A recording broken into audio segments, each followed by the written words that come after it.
요즘 젊은 것들은 엄살이 지랄 맞아. 아픈 척 좀 착착해라. 저는 문틈으로 그 장면을 보고 말았습니다. 제 딸이 배를 부여잡고 쓰러져 있었어요. 남편이란 놈은 뭐라고 했는지 아세요?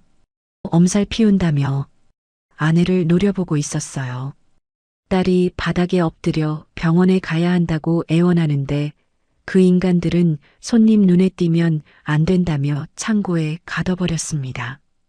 저는 그 순간 결심했어요. 오늘 이 잔치를 박살내겠다고요. 내 딸한테 이 짓을 한 놈들을 반드시 지옥에 보내주겠다고요. 사연 시작 전 구독과 좋아요를 눌러주시면 그곳에 축복이 가득하시기를 바라겠습니다. 안녕하세요. 제 이름은 김영자, 올해 68살입니다. 서울 변두리 재래시장 골목에서 반찬 가게를 하고 있어요. 30평짜리 작은 가게지만 이 가게 하나로 남편 없이 딸 하나를 키워냈습니다. 새벽 3시에 일어나 장을 보고 밤 10시까지 반찬을 만드는 생활을 40해 넘게 해왔어요. 손마디가 굵어지고 허리가 굽었지만 그래도 이 일이 제 자존심이었습니다. 내 손으로 번 돈으로 딸 대학 보내고 좋은데 시집 보냈으니까요. 사람들은 저를 보고 억척스럽다고 했습니다. 맞는 말이에요. 저는 억척스러운 여자입니다. 그게 아니었으면 진작에 주저앉았을 테니까요. 그날도 새벽 4시에 눈이 떠졌습니다. 몸이 알아서 깨는 거죠. 저는 불 켜진 주방에서 참기름을 두른 팬 위로 깨를 볶으며 하루를 시작했습니다. 고소한 냄새가 가게 안을 가득 채우고 어젯밤 담가둔 겉절이에서는 매콤한 양념 냄새가 진동했어요. 칼질 소리, 냄비 끓는 소리, 라디오에서 흘러나오는 트로트 가락. 이게 제 일상이었습니다. 오전 11시쯤이었을 겁니다. 점심 장사 준비로 정신없이 콩나물을 다듬고 있는데 가게 유리문이 삐걱거리며 열렸습니다. 고개를 들었더니 딸 지은이가 문 앞에 서 있더군요. 예고도 없이 온 겁니다. 평소 같으면 문 열자마자 엄마하고 환하게 웃으며 달려왔을 아이가 그날은 문턱에 선 채로 한쪽 손을 문틀에 짚고 숨을 몰아쉬고 있었습니다. 마치 계단 10층을 전력 질주로 뛰어오른 사람처럼 어깨가 들썩거렸어요. 저는 손에 들고 있던 콩나물을 소쿠리에 툭 내려놓고 앞치마에 손을 닦으며 딸에게 다가갔습니다. 형광등 불빛 아래서 본 딸의 얼굴은 제 가슴을 철렁 내려앉게 만들었습니다. 화장을 꽤 진하게 했는데도 턱 밑까지 내려온 다크서클이 선명하게 비쳤어요. 파운데이션으로 덮으려 한 흔적이 역력했지만 피부 밑으로 시퍼런 핏줄이 비칠 정도로 안색이 창백했습니다. 핏기라곤 찾아볼 수 없는 흑빛 얼굴이었어요. 저는 딸의 어깨를 잡고 위아래를 훑어보았습니다. 분명히 살이 빠져 있었습니다. 광대뼈가 툭 튀어나오고 볼은 움푹 꺼져 있었어요. 한때 윤기 흐르던 머릿결은 푸석푸석하게 갈라져서 마치 빨래처럼 축 늘어져 있었습니다. 목덜미를 보니 뒤통수 아래로 척추뼈가 불룩불룩 만져질 것처럼 앙상하게 드러나 있었어요. 제가 바리바리 싸보낸 반찬들은 다 어디로 간 걸까요? 야, 살이 왜 이렇게 빠졌냐? 시댁에서 밥도 안 주냐? 저는 다그치듯 물었습니다. 목소리가 저도 모르게 날카로워졌어요. 지은이는 제 눈을 피하며 어색하게 웃었습니다. 입꼬리를 억지로 끌어올린 티가 역력한 웃음이었죠. 엄마, 요즘 강남에서 유행하는 간헐적 단식 중이야. 몸이 가벼워져서 좋아. 38회를 키운 자식입니다. 뱃속에서부터 10달을 품고 젖을 물리고 밤새 열나는 이마에 물수건을 얹어주며 키운 아이예요. 그 아이가 거짓말을 하면 왼쪽 눈꺼풀이 미세하게 떨린다는 걸 저는 알고 있었습니다. 초등학교 때 시험지 숨기고 거짓말할 때도 중학교 때 남자애한테 편지 받고 아니라고 할 때도 그 눈꺼풀은 어김없이 떨렸어요. 지금도 딸의 왼쪽 눈꺼풀이 파르르 떨리고 있었습니다. 저는 일단 딸을 주방 뒤쪽 작은 방으로 데려갔습니다. 손님들 눈에 띄지 않게요. 그리고 아침에 만들어둔 매운 갈비찜을 뚝배기에 담아 불에 데워서 딸 앞에 내밀었습니다. 지은이가 어릴 때부터 제일 좋아하는 음식이었거든요. 이 갈비찜만 상에 올리면 밥 세 공기는 뚝딱이던 아이였습니다. 지은이가 젓가락을 들었습니다. 고기 한 점을 집으려는데 뚝배기에서 피어오르는 김과 고기 냄새를 맡자마자 미간을 확 찌푸리더군요. 그러더니 한 손으로 입을 틀어막고 헛구역질을 하려다 황급히 물컵을 들이켰습니다. 물을 마시면서도 목젖이 꿀렁거리는 게 보였어요. 토할 것 같은 걸 억지로 참고 있는 거였습니다. 단순히 체한 게 아니었습니다. 평소 이 갈비찜이라면 사족을 못 쓰던 아이가 냄새만 맡고도 저렇게 반응한다는 건 뭔가 심각하게 잘못되었다는 뜻이었어요. 지은아, 솔직히 말해. 어디 아픈 거 아니냐? 저는 최대한 침착하게 물었습니다. 딸은 고개를 저으며 그냥 요즘 입맛이 없다고만 했어요. 저는 딸의 손을 덥석 잡았습니다. 그 순간 제 심장이 쿵하고 바닥으로 떨어지는 것 같았습니다. 손이 엉망이었어요. 손마디마다 굳은 살이 박여 있고 손등 피부는 갈라져서 하얗게 일어나 있었습니다. 손톱 주변 살갗은 쩍쩍 갈라져서 실핏줄이 터진 자국이 여기저기 보였어요. 설거지를 얼마나 했으면 이 지경이 됐을까요? 그리고 무엇보다 손의 온도가 시체처럼 차가웠습니다. 제 손바닥에 닿은 딸의 손가락이 마치 냉동실에서 막 꺼낸 것처럼 싸늘했어요.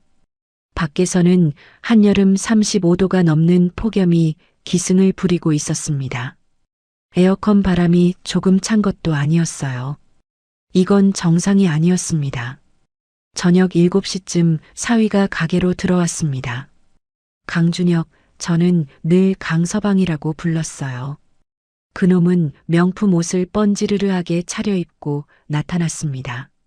무슨 브랜드인지는 모르겠지만 번들거리는 가죽 재킷에 손목에는 묵직해 보이는 금색 시계가 번쩍거렸어요. 구두는 거울처럼 닦여 있었습니다. 겉모습만 보면 잘 나가는 사업가 같았죠. 그런데 이 인간이 가게에 들어와서 저 얼굴 한번 제대로 쳐다보지 않더군요. 지은이가 구석에 앉아 있는데도 눈길 한번 안 주고 바로 저한테 다가와서 능글맞게 웃었습니다. 장모님, 이번에 공장 증설 자금이 좀 빡빡해서요. 혹시 조금만 도와주실 수 있을까요? 저는 그 순간 속이 뒤집어지는 것 같았습니다. 제 딸 얼굴이 반쪽이 되어 앉아 있는데 이 인간 입에서 나온 첫마디가 돈 이야기라니요. 저는 목소리를 낮추고 물었습니다. 자네 처 얼굴이 저 모양인데 밥은 제대로 먹이고 다니는 거야. 강서방은 어깨를 으쓱하며 대답했습니다. 지은이가 요즘 예민해서 그래요. 집에서 살림만 하는데 왜 살이 빠지는지 원. 저도 모르겠어요. 그 말투에서 아내에 대한 관심이나 걱정은 눈곱만큼도 느껴지지 않았습니다. 남의 집 얘기하듯 무심한 말투였어요. 지은이가 화장실에 간 사이 저는 서방이 의자 등받이에 걸쳐둔 재킷을 정리하다가 소매 끝에 묻은 뭔가를 발견했습니다. 진한 분홍색 립스틱 자국이었어요. 제 딸이 바르는 색이 아니었습니다. 그리고 주머니를 털어보니 유흥주점 라이터가 굴러나왔습니다. 금박으로 여자 실루엣이 새겨진 싸구려 라이터였어요. 저는 속으로 혀를 찼습니다. 이놈이 단순히 무능한 남편 수준이 아니라 밖에서 놀아나는 한량이라는 걸 그때 직감했습니다. 화장실에서 나온 지은이가 입가를 손등으로 닦고 있었습니다.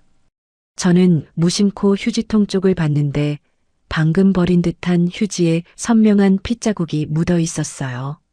저는 소스라치게 놀라며 딸에게 다가갔습니다. 야, 이거 피 아니냐? 코피 났어? 지은이는 화들짝 놀라며 휴지통 앞을 가로막았습니다. 아니야, 양치하다가 잇몸에서 피가 났어. 요즘 잇몸이 약해져서 그래. 또 왼쪽 눈꺼풀이 떨리고 있었습니다. 저는 더 추궁하고 싶었지만 사위가 옆에 서 있어서 참았어요. 저는 그날 밤새 끓여둔 전복죽과 사골국을 바리바리 싸서 딸에게 내밀었습니다. 보양식이라도 먹여야 할 것 같았거든요. 그런데 지은이가 머뭇거리며 말했습니다. 엄마, 가져가도 안 먹어. 냉장고 꽉 찼어. 안 먹으면 내가 직접 그 집까지 들고 가서 떠먹인다. 어서 들어. 제 성화에 못 이겨 딸은 반찬통을 받아들었습니다. 딸 부부가 차를 타러 주차장으로 나가는 뒷모습을 저는 가게 앞에 서서 지켜보았습니다. 지은이가 차에 탈 때였어요. 허리를 굽히지 못하고 배를 두 손으로 부여잡더니 작게 신음하는 모습이 보였습니다. 이를 악물고 겨우 차에 올라타는 딸의 뒷모습이 제 눈에 또렷이 박혔어요. 그날 밤 저는 잠을 이룰 수가 없었습니다. 눈을 감으면 딸의 흑빛 얼굴과 차가운 손, 피 묻은 휴지가 자꾸 떠올랐거든요. 새벽녘에 겨우 잠이 들었는데 꿈에 죽은 남편이 나왔습니다. 20해 전에 세상 떠난 그 사람이 제 앞에 서서 호통을 치더군요. 당신 지은이 좀 챙겨. 애가 울잖아. 저는 식은땀을 비오듯 흘리며 눈을 떴습니다. 심장이 쿵쾅거리고 가슴이 답답해서 숨을 제대로 쉴 수가 없었어요. 다음 날 아침 저는 딸에게 전화를 걸었습니다. 신호가 가도 받지 않더군요. 3번, 4번, 5번, 6번째 전화에서 사위가 받았습니다. 지은이 아직 자요. 깨우지 마세요. 퉁명스럽게 한마디 내뱉더니 뚝 끊어버렸습니다. 아침 10시가 다 되었는데 아직 잔다고요. 평소 새벽형 인간이던 딸이요. 저는 전화기를 내려놓고 한참을 멍하니 앉아 있었습니다. 그날 오후 가게에 단골 손님이 콩나물을 사러 왔습니다. 동네 정보통으로 유명한 분이었어요. 그 손님이 콩나물을 고르면서 말을 꺼냈습니다. 영자 씨, 사돈댁 최 여사가 요즘 호텔 뷔페 알아보고 다닌다던데요. 며느리 쥐잡듯 잡더니 손주 돌잔치는 뻑적지근하게 하려나 봐요.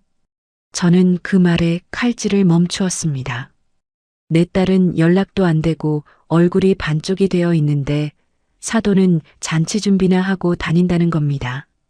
가슴속에서 묘한 분노가 치밀어 올랐습니다. 도마 위에 물을 써는 칼질이 저도 모르게 거칠어졌어요. 저는 그날 저녁 가게 문을 일찍 닫고 텅 빈 가게 안에서 혼자 소주를 마셨습니다. 죽은 남편 영정 사진을 꺼내놓고 말했어요. 당신 딸이 당신 닮아서 저렇게 미련한 거야. 아픈 티도 못 내고 힘든 소리도 못하고 대체 누굴 닮아서 저 모양인지 원. 저는 가슴을 치며 한탄했습니다. 그러나 그때까지만 해도 저는 몰랐습니다. 제 딸의 몸속에서 어떤 끔찍한 일이 벌어지고 있는지를요. 그리고 사돈댁이 제 딸에게 어떤 잔인한 요구를 하려 하고 있는지를요. 그 전화가 온 건 딸이 다녀간 지 사흘째 되던 날이었습니다. 오후 2시쯤 가게에서 김치를 버무리고 있는데 핸드폰이 울렸어요. 화면에 뜬 이름은 사돈 최 여사. 저는 고춧가루 묻은 손을 대충 행주에 닦고 전화를 받았습니다. 안사돈, 요즘 반찬 가게 대박 났다면서요. 돈 냄새가 수화기 너머까지 나네요. 나긋나긋한 목소리였지만 그 안에 가시가 잔뜩 박혀 있었습니다. 교양 있는 척 꾸민 말투였지만 저는 그 속에 숨은 비아냥을 놓치지 않았어요. 저는 속으로 인상을 찌푸리며 대답했습니다. 무슨 대박이에요. 하루하루 먹고 살기 바쁜 거죠. 최 여사는 킬킬 웃더니 본론을 꺼냈습니다. 다름이 아니라 우리 귀한 장손 돌잔치가 코앞이잖아요. 요즘 호텔 뷔페는 조미료 맛이 너무 나서 영 별로더라고요. 그래서 말인데 며느리한테 집밥 느낌으로 솜씨 좀 발휘하라고 했어요. 전직 호텔 셰프 아닙니까? 우리 며느리가. 저는 귀를 의심했습니다. 지은이가 호텔에서 요리사로 일한 건 맞지만 그건 결혼 전 이야기였어요. 지금은 전업주부인데다 며칠 전에 본 딸의 상태가 말이 아니었거든요. 흑빛 얼굴에 뼈만 앙상하게 남은 몸, 시체처럼 차가웠던 손이 눈앞에 아른거렸습니다. 사돈, 지은이가 요즘 낯빛이 흑빛이던데요. 그 몸으로 무슨 요리를 해요? 저는 단호하게 말했습니다. 그런데 최 여사의 대답이 기가 막혔어요. 아이고, 요즘 젊은 애들 엄살이 얼마나 심한데요? 며느리가 시댁 대소사 챙기는 건 당연한 도리 아니에요? 안사돈도 종갓집 맏며느리 하셨다면서요.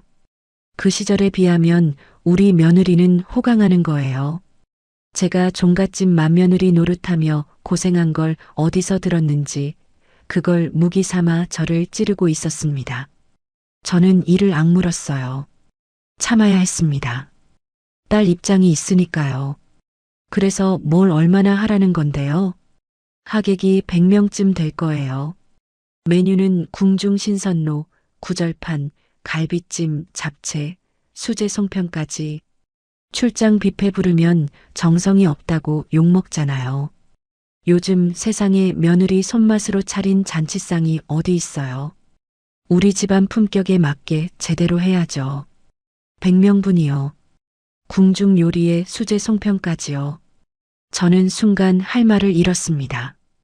그건 전문 출장 업체도 10명은 붙어야 할 물량이었어요.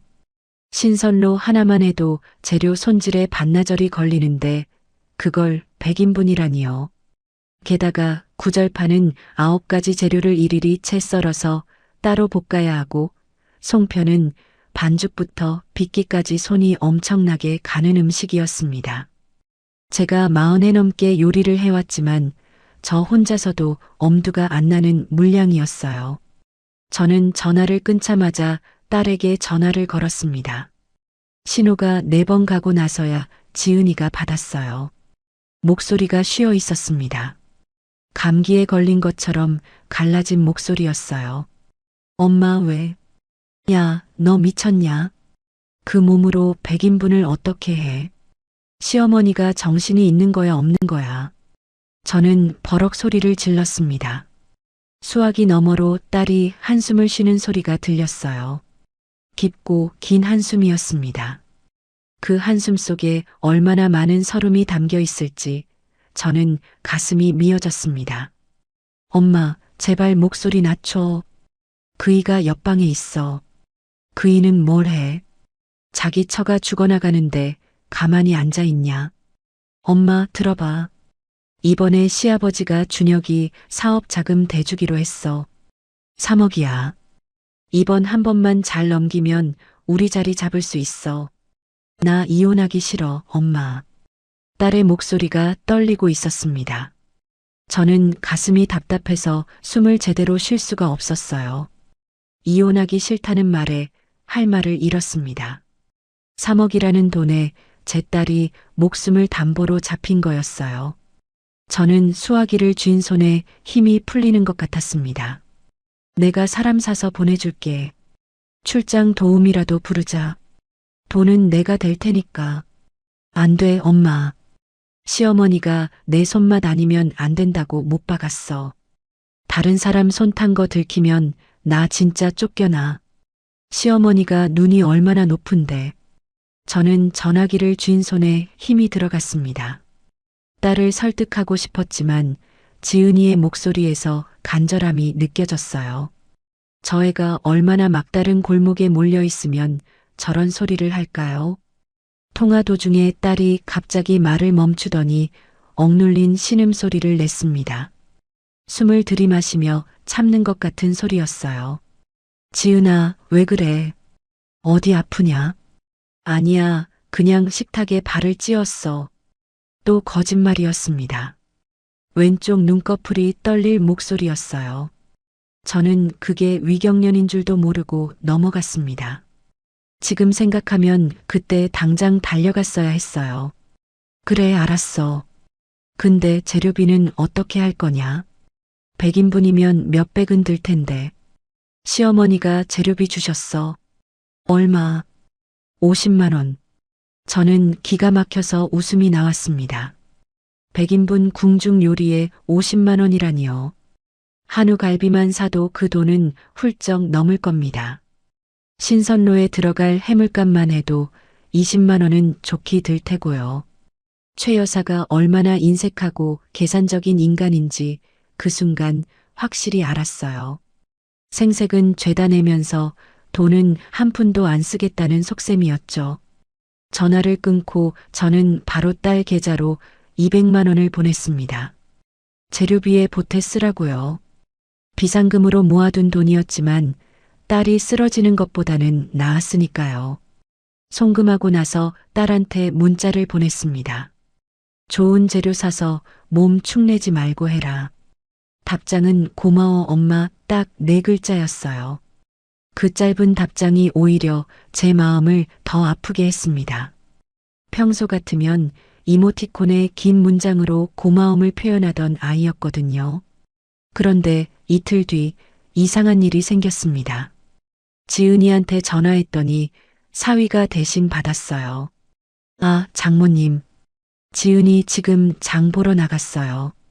그래, 내가 보낸 돈은 잘 받았냐? 좋은 재료 사라고 보낸 거다. 아, 네. 잘 받았습니다. 감사합니다. 그런데 그놈 목소리가 이상하게 들떠 있었어요. 평소보다 한 톤 높은 목소리였습니다.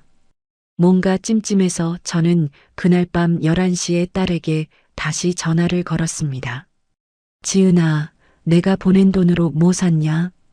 딸의 대답이 한참 늦게 나왔습니다. 응, 엄마.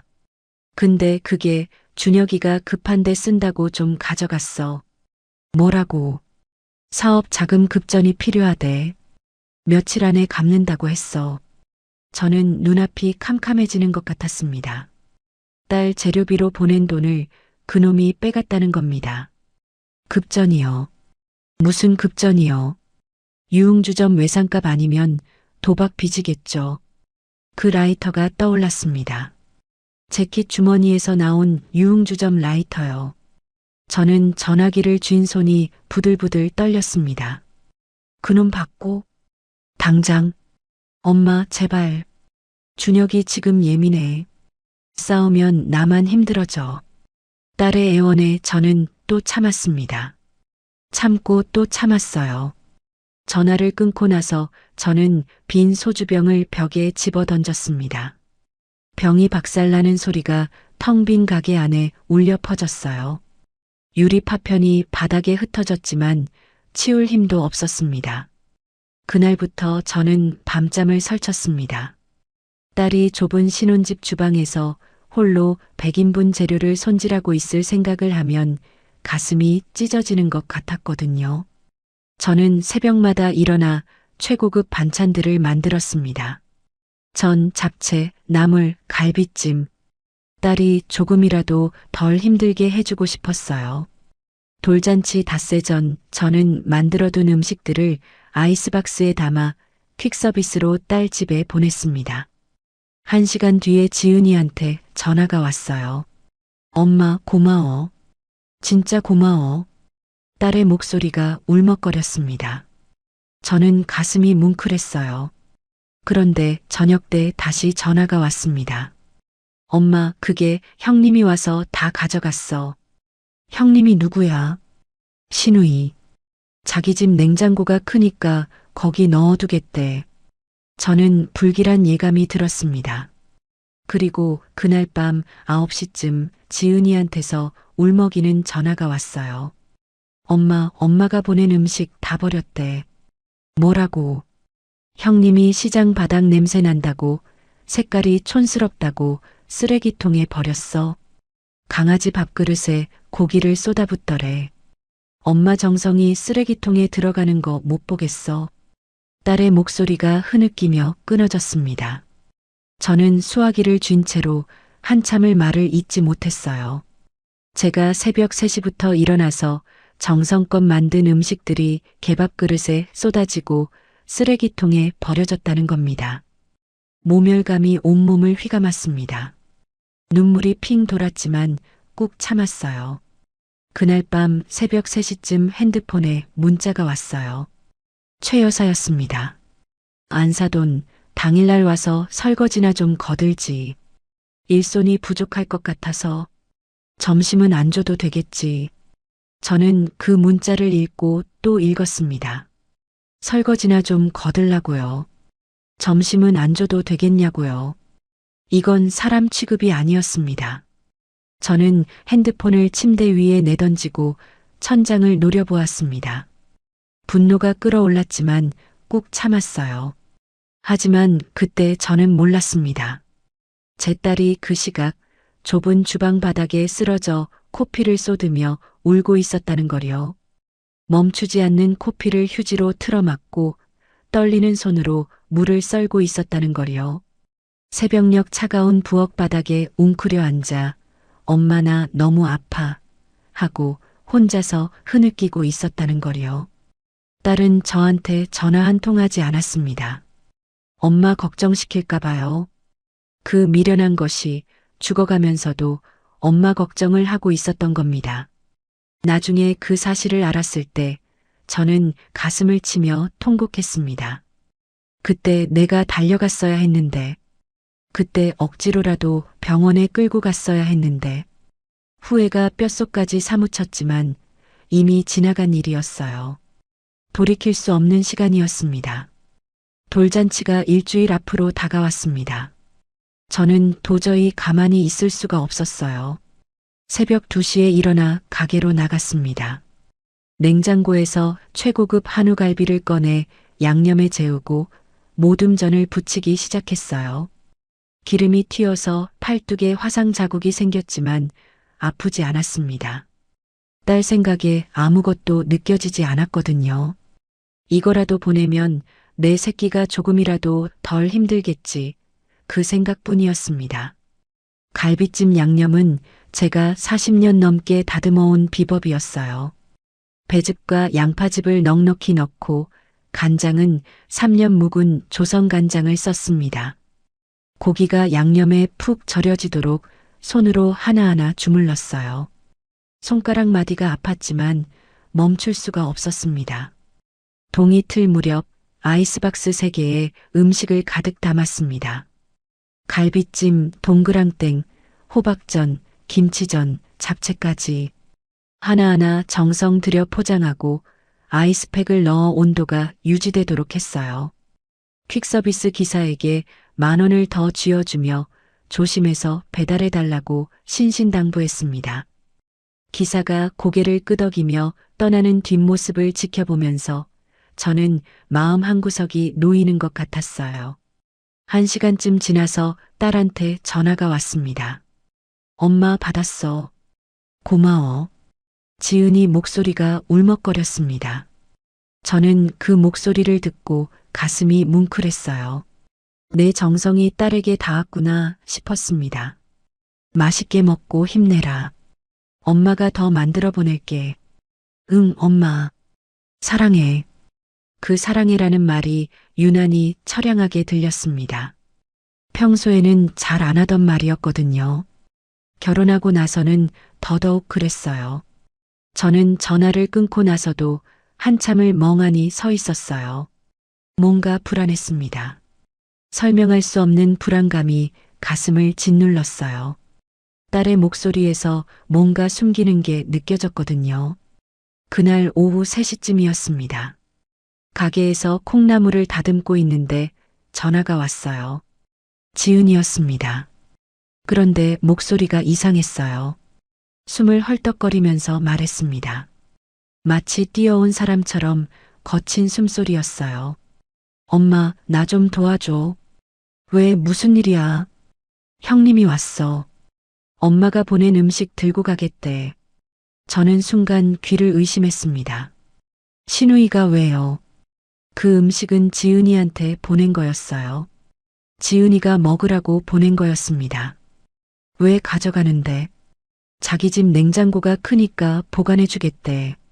나중에 돌잔치 날 가져다 쓰겠대. 저는 불길한 예감이 들었지만 딸이 거절을 못하는 성격인 걸 알기에 더 이상 말하지 않았습니다.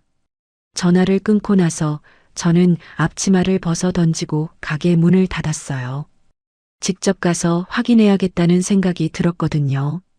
택시를 잡아 타고 딸 집 근처 아파트 단지로 향했습니다. 택시 안에서 저는 손을 꼭 쥐고 있었어요. 손톱이 손바닥을 파고들었지만 느끼지 못했습니다. 아파트에 도착했을 때 마침 신우이 차가 지하 주차장에서 나오는 게 보였어요. 검은색 외제차였습니다. 번호판을 봤더니 신우이 차가 맞았어요. 저는 화단 뒤로 몸을 숨기고 그 차를 지켜보았습니다. 신우이가 운전석에서 전화 통화를 하고 있었어요. 창문이 반쯤 열려 있어서 목소리가 어렴풋이 들렸습니다. 엄마 친정에서 보낸 거 다 가져왔어. 어떻게 할까? 응, 알았어. 버려. 저는 그 말을 듣고 머릿속이 하얘졌습니다. 버려요. 제가 새벽부터 정성껏 만든 음식을 버리겠다고요. 저는 택시에서 뛰어내려 신우이 차를 쫓아가려 했지만 이미 차는 단지를 빠져나간 뒤였습니다.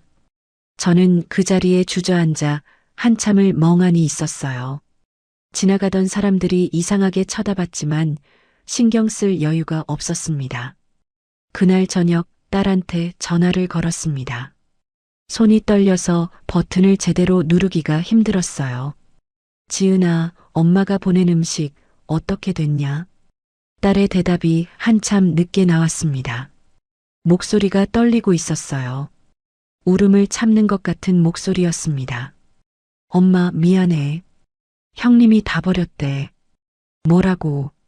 시장 바닥 냄새 난다고, 우리 집안 품격에 안 맞는다고. 강아지 밥그릇에 고기 쏟아붓고 나머지는 쓰레기 봉투에 버렸대. 엄마 정성이 쓰레기통에 들어가는 거 못 보겠어. 저는 수화기를 쥔 손에 힘이 풀렸습니다. 다리가 후들거려서 의자에 털썩 주저앉았어요. 제가 새벽 2시부터 일어나서 손가락 마디가 아프도록 만든 음식들이 개밥이 되고 쓰레기가 되었다는 겁니다. 모멸감이 온몸을 휘감았습니다. 눈물이 왈칵 쏟아질 것 같았지만 꾹 참았어요. 지은아, 너는 뭐 했냐? 왜 가만히 있었냐? 나도 말렸어, 엄마. 우리 엄마가 밤새 만든 거라고 했어. 근데 형님한테 밀쳐졌어. 밀쳐졌다는 말에 저는 심장이 덜컥 내려앉았습니다. 밀쳐지다니 어디 다쳤냐? 아니야, 괜찮아. 그냥 식탁 모서리에 살짝 부딪혔어. 또 거짓말이었습니다. 나중에 안 사실이지만 그때 지은이는 신우이에게 밀쳐져 식탁 모서리에 배를 3개 부딪혔어요. 위암 환자의 배를요. 그 순간 얼마나 아팠을지 생각만 해도 가슴이 찢어지는 것 같습니다. 하지만 딸은 저한테 말하지 않았어요. 엄마가 달려올까 봐요. 그날 밤 저는 잠을 이룰 수가 없었습니다. 분노와 모멸감, 그리고 딸에 대한 걱정이 뒤섞여서 머릿속이 복잡했어요. 새벽 3시쯤 결국 잠을 포기하고 딸 집 근처로 차를 몰았습니다. 직접 가서 딸 얼굴이라도 보고 싶었거든요. 가게용 화물 트럭을 몰고 갔습니다. 밤길이라 도로가 한산했어요. 아파트 단지에 도착해서 주차를 하고 있는데 저 멀리서 사위가 보였습니다. 새벽 3시에 뭘 하나 싶어서 지켜보았어요. 그놈이 아파트 화단 벤치에 앉아서 담배를 피우며 전화 통화를 하고 있었습니다. 저는 차에서 내려 슬금슬금 다가갔어요. 화단 뒤에 숨어서 귀를 기울였습니다. 심장이 쿵쾅거렸어요. 그래서 진단 시점이 중요하다니까. 면책 기간 지났으니까 확실하지? 저는 귀를 의심했습니다. 면책 기간이요. 그건 보험 용어였어요. 무슨 보험 얘기를 하는 걸까요? 알았어. 증상 심해지면 바로 청구하면 되는 거잖아. 근데 수술은 좀 미뤄야 해. 돌잔치 끝나고 해도 늦지 않아. 수술이요. 누구 수술이요? 저는 심장이 쿵쾅거리기 시작했습니다. 온몸에 소름이 돋았어요. 설마 지은이 얘기인가요? 그래. 보험금 나오면 바로 연락해. 이번에 제대로 한몫 잡아야지. 저는 그 말을 듣고 온몸이 얼어붙는 것 같았습니다. 보험금이요. 한몫이요. 이 인간이 지금 무슨 소리를 하고 있는 겁니까? 저는 화단 뒤에서 나가 당장 그놈 멱살을 잡고 싶었지만 참았습니다. 아직 확실한 게 아니니까요. 제가 잘못 들었을 수도 있으니까요. 하지만 손이 부들부들 떨렸습니다. 사위가 전화를 끊고 담배를 비벼 끄더니 아파트 안으로 들어갔습니다. 저는 한참을 그 자리에 서 있었어요. 다리에 힘이 풀려서 움직일 수가 없었습니다. 머릿속에서 방금 들은 대화가 계속 맴돌았어요. 진단 시점, 면책 기간, 수술, 보험금. 이 단어들이 퍼즐 조각처럼 맞춰지기 시작했습니다. 혹시 지은이가 큰 병에 걸린 건 아닐까요? 그리고 이 인간이 그걸 알고도 수술을 미루고 있는 건 아닐까요? 보험금을 노리고요. 저는 그 생각이 들자 온몸에 소름이 돋았습니다. 설마 그런 일이 있을 수 있을까요? 사람이 어떻게 그럴 수 있을까요? 하지만 그동안 본 사위의 행동들이 떠올랐어요. 아내 얼굴 한번 제대로 안 쳐다보던 놈, 장모한테 돈 타내는 데만 혈안이 된 놈, 아내가 보낸 돈을 빼가던 놈. 그런 놈이라면 못할 짓이 없을 것 같았습니다. 저는 떨리는 다리를 이끌고 차에 올라탔습니다. 운전대를 잡은 손이 부들부들 떨렸어요. 당장 딸을 데리고 나오고 싶었지만 아직 확신이 없었습니다. 증거가 필요했어요. 집에 돌아와서 저는 밤새 인터넷을 뒤졌습니다. 보험 면책 기간이 뭔지, 진단 시점이 왜 중요한지 검색하면 할수록 불안감이 커졌어요. 암보험의 경우 면책 기간이 90일이라는 걸 알게 되었습니다. 그리고 진단 시점을 조작하면 보험 사기가 된다는 것도요. 동이틀 무렵 저는 가게 단골인 약사 선생님한테 전화를 걸었습니다. 선생님, 젊은 사람이 소화 안 되고 등 아프고 살 빠지고 식은땀 흘리면 뭐해요? 약사 선생님이 한참 침묵하더니 조심스럽게 대답했습니다. 영자 씨, 그건 체한 게 아니에요. 큰 병원 가봐야 해요. 췌장이나 위쪽 문제일 수 있어요. 혹시 누구 얘기예요? 저는 대답하지 못하고 전화를 끊었습니다. 위요. 췌장이요. 그게 암이라는 뜻 아닙니까? 제 딸이 암에 걸렸을 수도 있다는 겁니다. 저는 그 순간 눈앞이 캄캄해지는 것 같았어요. 하지만 저는 아직 확신할 수 없었습니다. 직접 눈으로 봐야 했어요. 딸의 집에 가서 뭔가 증거를 찾아야 했습니다.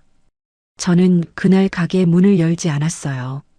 평생 하루도 안 쉬던 가게를 처음으로 닫았습니다. 단골 손님들한테 문자를 보냈어요. 오늘 개인 사정으로 휴업합니다. 죄송합니다. 딸 목숨이 걸린 일인데 장사가 대수입니까? 저는 옷을 갈아입고 딸 집으로 향했습니다. 손에는 예전에 딸한테 받아둔 현관 비밀번호 메모가 들려 있었어요. 그 비밀번호가 아직 유효하길 빌면서요. 택시 안에서 저는 창밖을 바라보며 기도했습니다.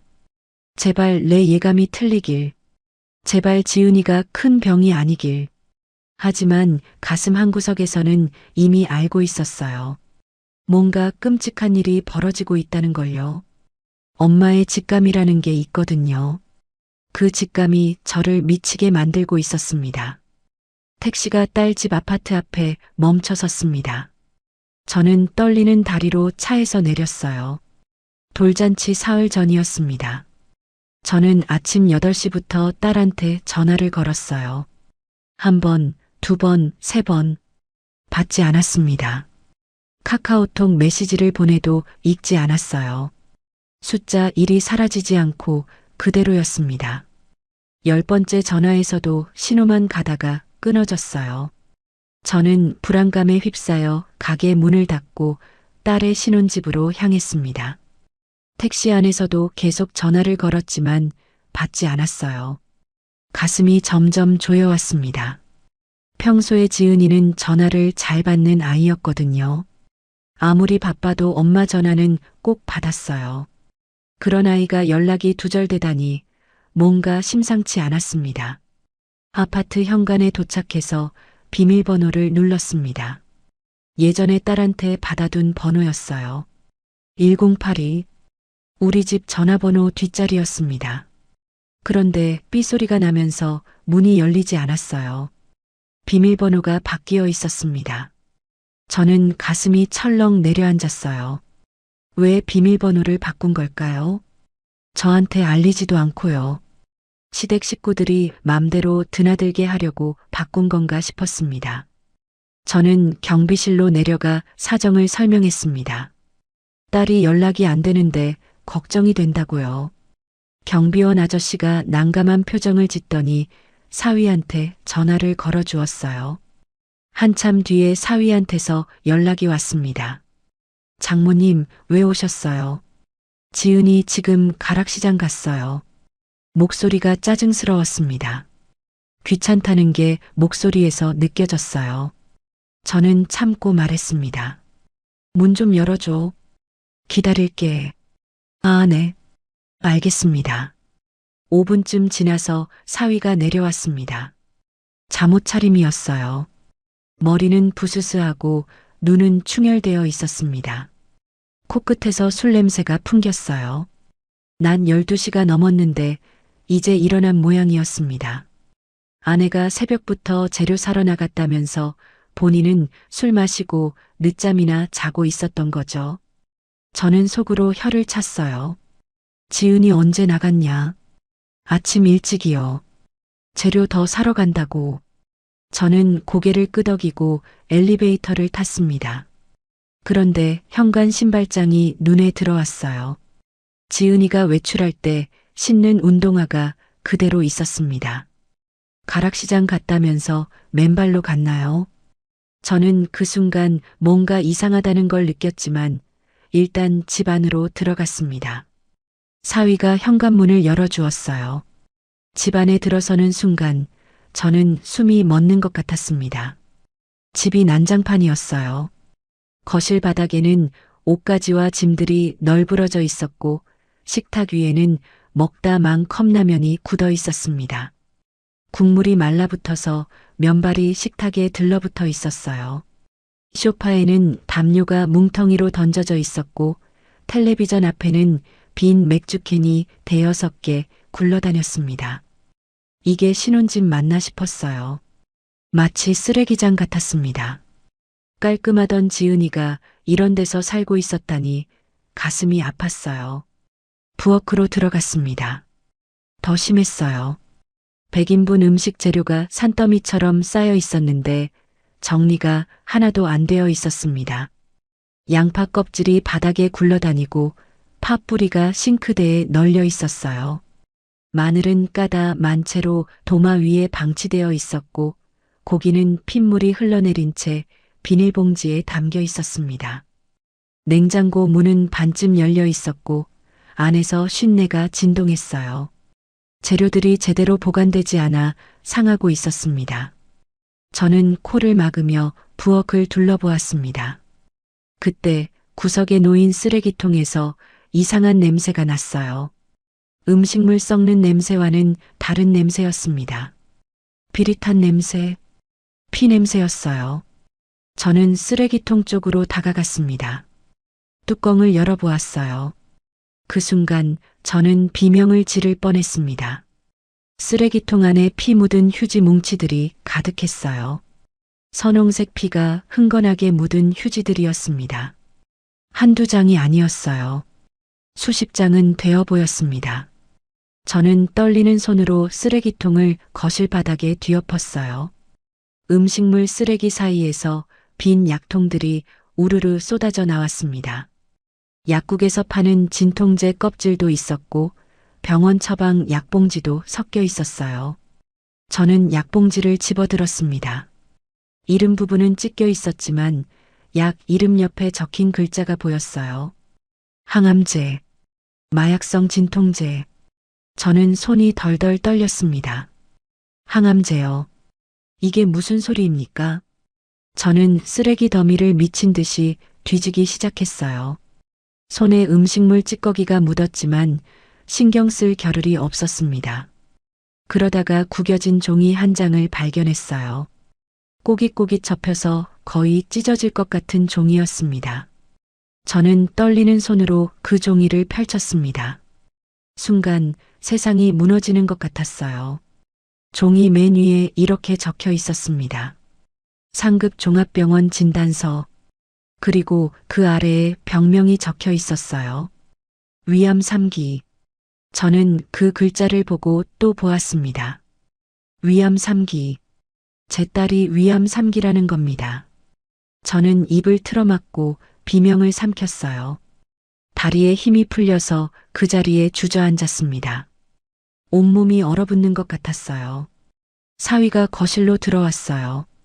바닥에 쏟아진 쓰레기와 저를 보더니 눈이 휘둥그레졌습니다. 장모님, 뭐 하시는 거예요? 저는 진단서를 들고 일어났습니다. 손이 부들부들 떨렸어요. 사위의 멱살을 잡고 흔들었습니다. 이게 뭐냐? 내 딸 암 걸린 거 알고 있었냐? 사위의 눈동자가 흔들렸어요. 당황한 기색이 역력했습니다. 하지만 이내 표정을 가다듬더니 대답했어요. 아, 그거요. 지은이가 치질이 있어서 피가 난 거예요. 진단서는 오진일 수도 있다고 해서 재검받기로 했어요. 저는 그 말을 듣고 기가 막혔습니다. 치질이요. 위암 3기가 치질이라고요. 이 인간이 지금 저한테 뻔뻔하게 거짓말을 하고 있는 겁니다. 저는 사위를 밀쳐내고 안방으로 뛰어들어갔어요. 안방도 엉망이었습니다. 침대 시트는 구겨져 있었고 화장대 위에는 먼지가 쌓여 있었어요. 화장품들이 쓰러져 뒹굴고 있었습니다. 저는 방 구석구석을 뒤지기 시작했어요. 옷장을 열고 서랍을 뒤지고 침대 밑을 들여다보았습니다. 베개 밑에서 뭔가 딱딱한 게 만져졌습니다. 꺼내보니 작은 노트였어요. 지은이의 다이어리였습니다. 표지에 딸이 좋아하는 꽃 그림이 그려져 있었어요. 저는 떨리는 손으로 그 노트를 펼쳤습니다. 첫 장에 날짜가 적혀 있었습니다. 한 달 전 날짜였어요. 딸의 글씨가 삐뚤빼뚤했습니다. 손이 떨려서 쓴 것 같았어요. 오늘 병원에서 위암 3기 진단을 받았다. 의사 선생님이 빨리 수술해야 한다고 했다. 사기로 넘어가기 직전이래. 무서워서 준혁이한테 말했는데 준혁이가 돌잔치 끝나고 수술 받으라고 했다. 시어머니한테 알리면 안 된대. 집안 경사에 재수 없다고. 저는 그 글을 읽고 눈물이 왈칵 쏟아졌습니다. 제 딸이 한 달 전에 암 진단을 받았다는 겁니다. 그리고 수술을 미루고 있었다는 거예요. 시어머니 눈치 때문에요. 다음 장을 넘겼습니다. 엄마한테 말하고 싶다. 너무 아파서 못 참겠다. 근데 엄마가 걱정할까봐 말 못하겠다. 엄마 미안해. 나 수술 받고 싶어. 근데 그이가 조금만 참으래. 보험 때문에 좀 기다려야 한대. 글씨 위에 핏자국이 묻어 있었습니다. 딸이 피를 흘리면서 이 글을 썼다는 겁니다. 저는 가슴이 찢어지는 것 같았어요. 통곡이 터져 나왔습니다. 그때 사위의 핸드폰에서 소리가 났어요. 스피커폰으로 전화가 온 거였습니다. 화면에 엄마라고 뜨더니 저절로 연결되었어요. 최 여사 목소리가 울려 퍼졌습니다. 야, 며느리 아직 안 오고 뭐하냐? 전 부칠 거 산더미야. 연회장 주방으로 빨리 튀어오라고 해. 연회장 주방이요. 저는 그 순간 모든 걸 깨달았습니다. 지은이가 시장에 간 게 아니라 시댁 돌잔치 연회장에 끌려가서 일을 하고 있다는 거요. 암 환자가요. 피를 토하면서요. 저는 부엌으로 뛰어가서 프라이팬을 집어들었습니다. 무쇠로 된 묵직한 프라이팬이었어요. 사위가 기겁을 하며 뒷걸음질 쳤습니다. 장모님, 진정하세요. 뭐 하시려고요? 저는 대답하지 않았습니다. 현관문을 박차고 나갔어요. 엘리베이터를 기다릴 시간이 없었습니다. 비상계단으로 뛰어내려갔어요. 15층을 단숨에 내려갔습니다. 숨이 턱까지 차올랐지만 멈출 수가 없었어요. 무릎이 욱신거렸지만 신경 쓸 겨를이 없었습니다. 제 딸이 죽어가고 있었으니까요. 주차장에 세워둔 화물 트럭에 올라탔습니다. 시동을 걸고 내비게이션에 연회장 주소를 입력했어요. 돌잔치 장소는 강남의 고급 호텔 연회장이었습니다. 목적지까지 40분. 저는 핸들을 잡은 손에 힘을 주었습니다. 핏줄이 붉어졌어요. 차를 몰면서 딸의 다이어리에 적힌 글귀가 머릿속에서 맴돌았습니다. 엄마한테 말하고 싶다. 너무 아파서 못 참겠다. 그 글씨 위에 묻어있던 핏자국이 눈앞에 아른거렸어요. 제 딸이 피를 흘리면서 그 글을 썼다는 게 믿기지 않았습니다. 아니, 믿고 싶지 않았어요. 저는 운전하면서 눈물을 흘렸습니다. 앞이 잘 보이지 않았지만 멈출 수가 없었어요. 신호를 위반했는지 과속을 했는지 기억이 나지 않습니다. 그냥 딸한테 가야 한다는 생각뿐이었어요. 트럭 짐칸에는 가게에서 쓰던 물건들이 실려 있었습니다. 굵은 소금 포대, 무쇠 냄비, 그리고 딸에게 주려고 사둔 꿀단지. 저는 그것들을 보며 이를 악물었어요. 오늘 이 물건들이 무기가 될 줄은 몰랐습니다. 40분이 40년처럼 길게 느껴졌어요. 라디오에서 트로트 노래가 흘러나왔지만 귀에 들어오지 않았습니다. 제 머릿속에는 오직 한 가지 생각뿐이었어요. 딸을 구해야 한다. 저 악마 같은 것들한테서 내 딸을 빼내야 한다. 연회장이 있는 호텔 건물이 저 멀리 보이기 시작했습니다. 저는 엑셀을 더 세게 밟았어요. 딸아, 엄마가 간다. 조금만 버텨라. 엄마가 반드시 널 구하러 갈게. 연회장을 향해 차를 몰면서 저는 지은이의 절친한 친구 미정이한테 전화를 걸었습니다. 미정이는 지은이 대학 동기로 결혼 후에도 가장 자주 연락하는 친구였어요. 지은이가 엄마인 저한테도 숨기는 일을 미정이한테는 털어놓았을지 모른다는 생각이 들었거든요. 전화가 연결되자마자 미정이의 목소리가 들렸습니다. 평소보다 긴장한 듯한 목소리였어요. 어머니, 무슨 일이세요? 미정아, 지은이 어디 아픈 거 너 알고 있냐?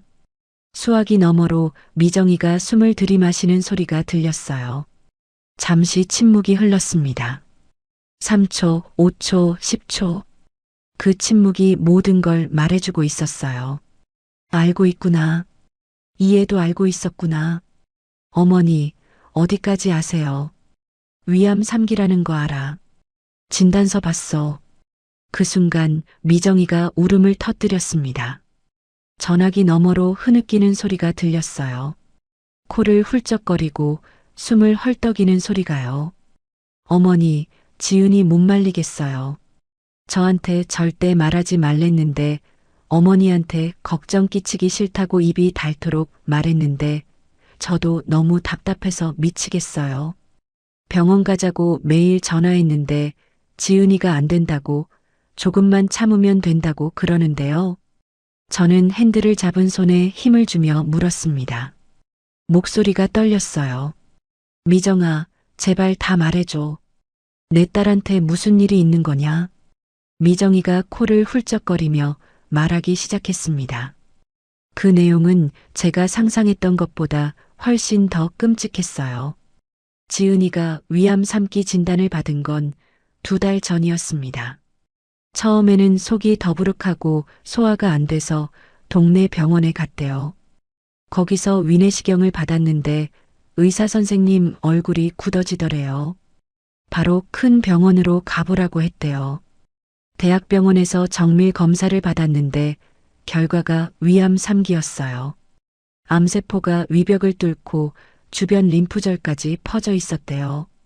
병원에서는 즉시 수술을 권유했어요. 4기로 넘어가기 직전이라 하루라도 빨리 수술해야 한다고요. 의사 선생님이 진지한 표정으로 말했대요. 더 늦으면 손을 쓸 수 없게 될 수도 있다고요. 지은이도 무서워서 수술 받고 싶어 했습니다.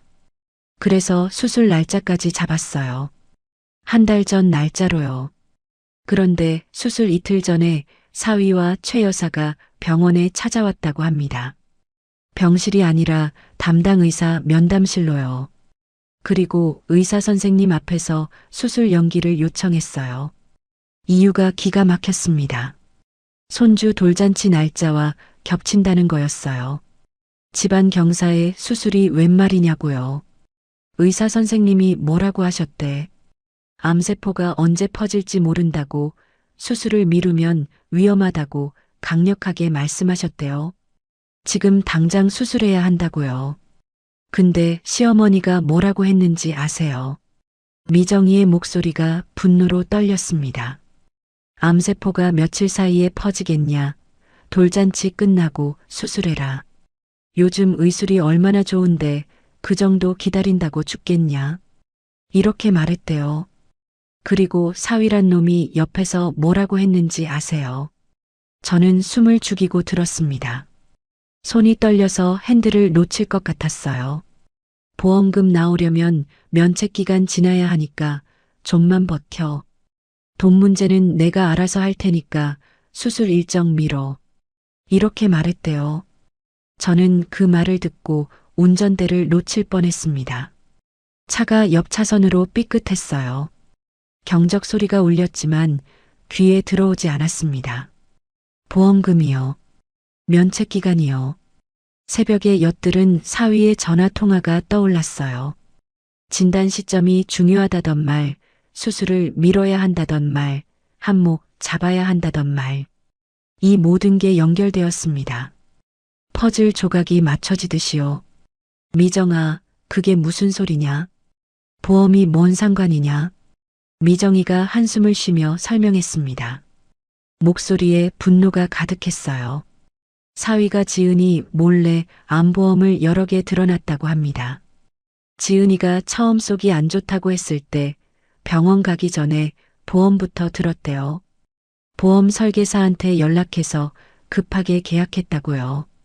보험에는 면책 기간이라는 게 있어서 가입 후 90일이 지나야 보험금을 받을 수 있거든요. 만약 면책 기간 안에 암 진단을 받으면 보험금이 안 나와요. 사위는 그 면책 기간이 지나기를 기다리고 있었던 겁니다. 아내의 수술보다 보험금이 더 중요했던 거예요. 저는 눈앞이 빨갛게 물드는 것 같았습니다. 분노가 온몸을 집어삼켰어요. 핸들을 잡은 손에 핏줄이 붉어졌습니다. 이 인간이 제 딸을 돈벌이 수단으로 생각하고 있었던 겁니다. 아내가 암으로 죽어가는데 보험금 타먹을 생각만 하고 있었던 거예요. 사람이 어떻게 그럴 수 있습니까? 아내가요. 자기 자식의 엄마가요. 미정아, 지은이 지금 어디 있냐? 연회장 주방이라고 들었는데. 네, 맞아요. 시어머니가 연회장 보조 주방에서 음식 준비하라고 끌고 갔대요. 어제 밤부터요. 호텔 측에서 보조 주방을 빌려줬나 봐요. 어제 밤부터요. 그러면 지은이가 밤새 일을 한 거였습니다. 암 환자가요. 피를 토하면서요. 잠도 못 자고요.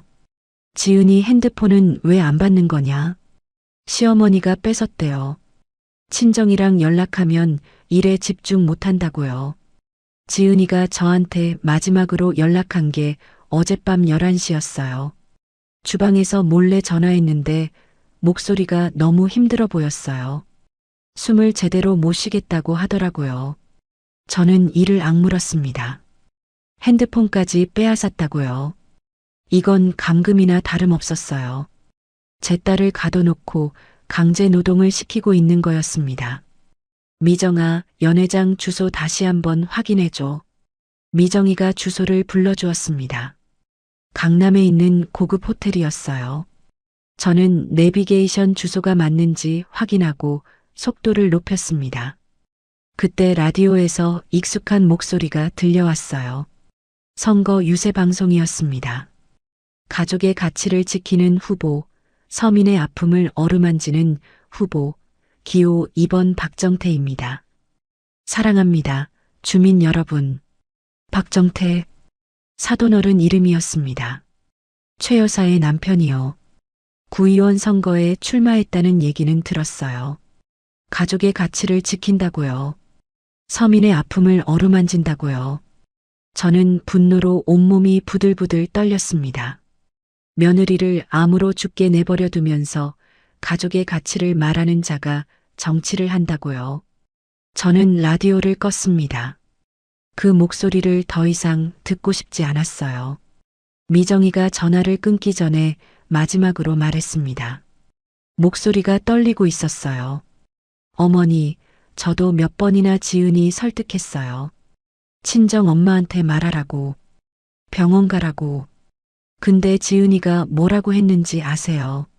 엄마가 평생 고생해서 나 키웠는데 나 때문에 또 고생시키기 싫다고, 엄마 속 썩이기 싫다고, 그러면서 울더라고요.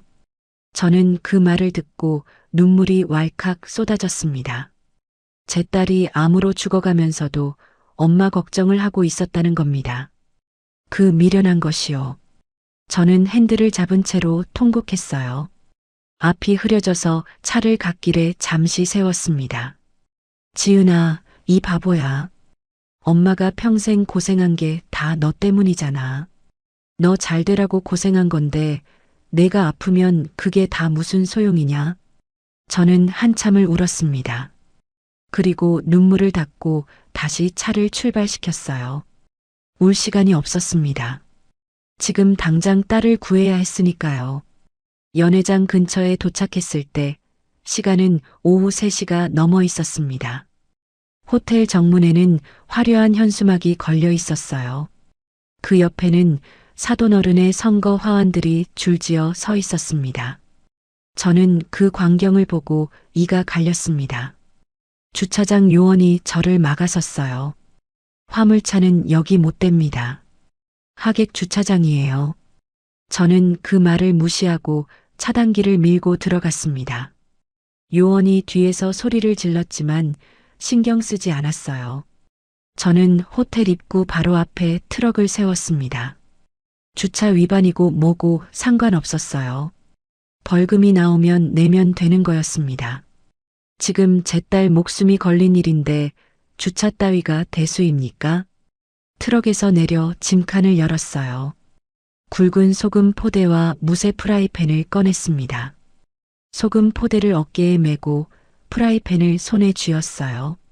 지나가던 사람들이 이상한 눈으로 쳐다봤지만 상관없었습니다. 미친 여자처럼 보였겠죠. 하지만 저는 정말로 미쳐 있었어요.